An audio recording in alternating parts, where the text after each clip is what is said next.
are some differences with the diet between the gastric bypass and the band. For example, patients that are pursuing the band, they need to be very careful with their food choices. For example, there are foods that are high in calories, but are very liquid. They pretty much slide right through that band, and those are foods that I call sliders.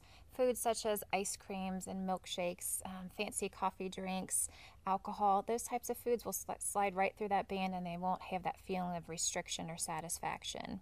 In contrast, if a gastric bypass patient were consuming those foods, they'd get something that we call as dumping syndrome. And dumping syndrome is a pretty uncomfortable experience.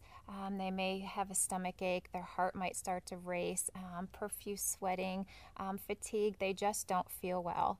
And when patients consume those foods and they get that type of reaction, chances are they won't be consuming those foods anymore.